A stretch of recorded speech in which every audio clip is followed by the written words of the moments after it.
কুচি মাছটাকে সেদ্ধ করে নিচ্ছি নুন, হলুদ আর রসুন দিয়ে। এদিকে সেদ্ধ আলু আছে, পেঁয়াজ আছে, কাঁচা লঙ্কা আছে, ডিম আছে আর ময়দার গুঁড়ো। এদিকে গরম মশলার গুঁড়ো, লাল লঙ্কার গুঁড়ো, হলুদ গুঁড়ো, ভাজা মশলার গুঁড়ো, সরিষার তেল, ব্রেড ক্রাম্ব। ভাজা মশলায় অবশ্য জিরে, মরিচ আর ধনিয়ার গুঁড়ো আছে। কাঁটা ছাড়িয়ে মাছটাকে একটু মেখে নিয়েছি, সঙ্গে ওই রসুন কোয়াগুলোও অবশ্য মেখে নিয়েছি। তারপরে ওদিকে পেঁয়াজ, কাঁচা লঙ্কা, লবণ, একটু সরিষার তেল দিয়ে মোটামুটি ওটাকে ভালো করে মেখে নিয়ে সঙ্গে একটু ওই ময়দার গুঁড়ো মাঝে মাঝে নিচ্ছিলাম। এদিকে ভাজা মশলাগুলোও নিলাম।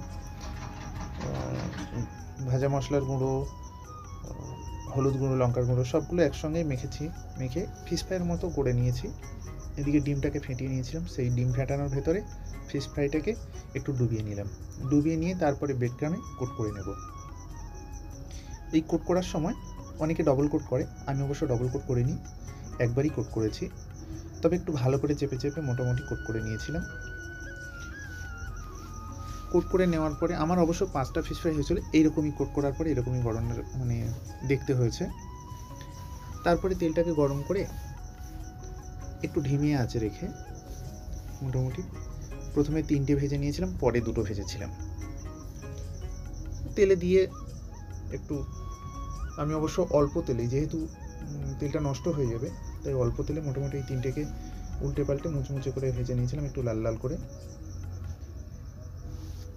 তো পরে 2টো যখন ভেজেছিলাম সে 2টোও এরকম মুচমুচে করে ভেজেছিলাম। তবে এই তো মাছ, মানে সরীসৃপ জাতীয় একটা কুচে মাছ, তাকে ফিশ ফ্রাইয়ের আকারে গড়ে নিয়েছি। তবে গরিবেরই তো, যাই করি না কেন সেটা খেতে ভালো লাগে। তবে বাস্তবেও বলছি খেতে ভালো লেগেছিল। তবে টেস্ট করেছি আমি, আর দেখে তোমাদের যদি ভালো লাগে তাহলে চ্যানেলটাকে সাবস্ক্রাইব করে একটু লাইক দিয়ে, পারলে একটু মেসেজ করো, অল বাটনটা অবশ্যই প্রেস করতে ভুলো না যেন।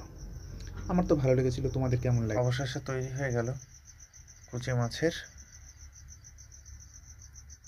Fish fry. চলো দেখি একটু আওয়াজটা কেমন হয়েছে।